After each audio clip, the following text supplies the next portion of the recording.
Uzak uzak yerlerde adım var ünvanım var.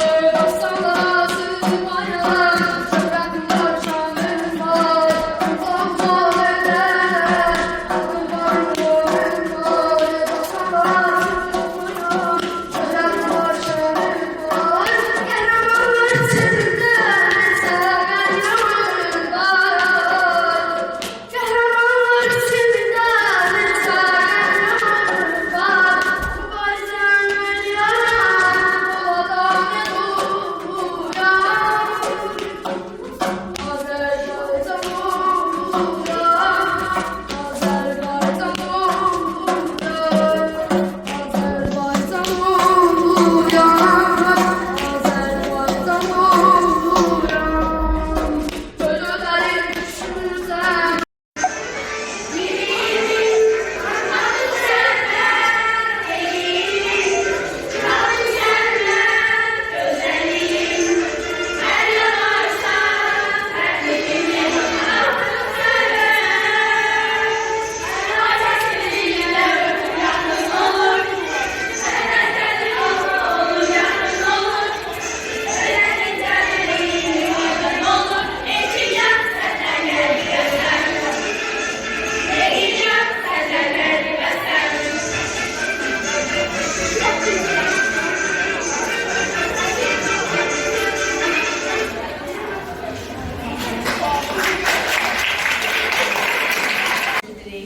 Və bu gecədə həm müəllimlərimiz, həm şagirdlərimiz çox həvəslə yəni iştirak elədilər. İnanın ki, biz bu demək olar ki, tədbirə bir dənə maddə qaçırmamışıq. Uşaqlarımız özləri rəqs ediblər, öz güclərinə. Yəni, həqiqətən də mən sevirəm, belə gözəl şagirdlərimiz var, belə talantlı uşaqlarımız var.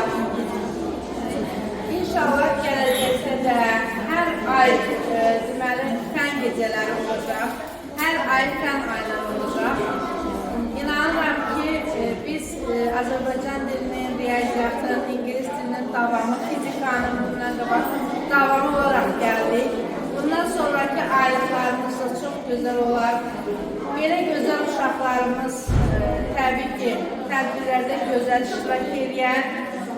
Sevinirəm, halal olsun uşaqlar sizə. Mən birinci sizə təşəkkür edirəm. Balacasız, körpəsiz.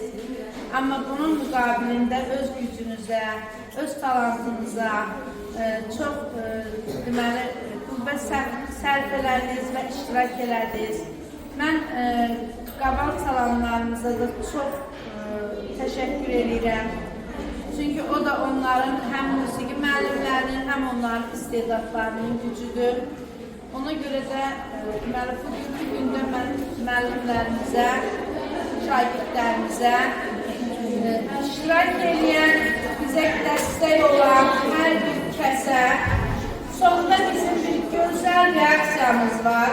Biz sonluğu gözləyirik. Yəni sonluğumuz mayıla gəlir bir partlayış olacaq. Faizi partlayışı inşallah. Ermənistan partladı. Bəli.